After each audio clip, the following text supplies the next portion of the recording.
నాయకుడంటే ప్రజలకు నమ్మకం ఉండాలని ఏపీ సీఎం జగన్ అన్నారు. కొండపల్లి నియోజకవర్గంలో టంగుటూరులో ప్రచార భేరీలో సీఎం మాట్లాడారు. జగన్కు ఓటు వేస్తే పథకాలు కొనసాగుతాయన్నారు. ఎవరు ఎలాంటి నాయకుడో ప్రజలు గమనించాలన్నారు. ఎవరి రికార్డు ఏంటో, ఎవరి రిపోర్ట్ ఏంటో చూద్దామా అని జగన్ అన్నారు. ఎవరిది బోగస్, ఎవరిది ప్రోగ్రెస్ అనేది తేల్చుకుందామన్నారు. తాము అధికారంలోకి వచ్చాక 2.31 లక్షల ఉద్యోగాలు ఇచ్చామన్నారు. తాము చేసిన పనులు మీ కళ్ల ముందు కనిపించట్లేదా అని, సంక్షేమ పథకాలు కొనసాగాలంటే వైసీపీకి ఓటు వేయాలని తెలిపారు జగన్.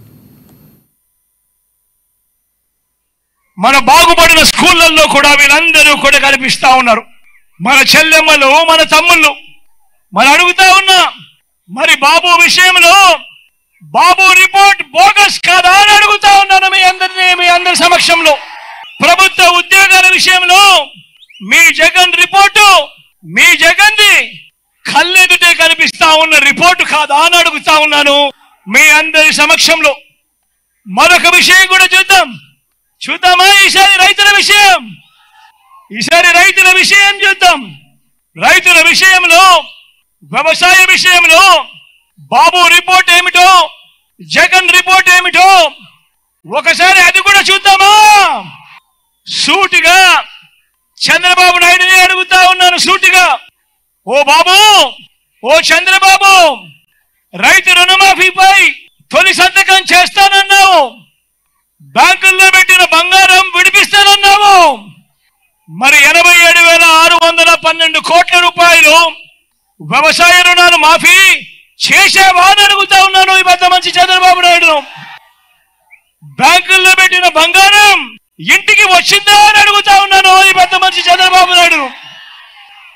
బ్యాంకుల్లో పెట్టిన బంగారం విడిపివ్వకపోగా ఏకంగా వేలం వేయించాడు ఈ పెద్ద మనిషి చంద్రబాబు నాయుడు. ఇదే పెద్ద మనిషి చంద్రబాబు నాయుడు రైతులకు ఉచితంగా పంటల బీమా ఏ రోజైనా ఇచ్చాడా ఈ పెద్ద మనిషి చంద్రబాబు నాయుడు గారిని అడుగుతా ఉన్నా.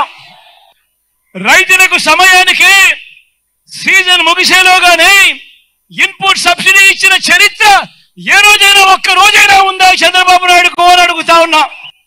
0 వడ్డీకి రుణాలు ఈ పెద్ద మనిషి ఇచ్చాడా లేక ఎగరగొట్టాడా అని అడుగుతా ఉన్నాను మీ అందరి సమక్షంలో.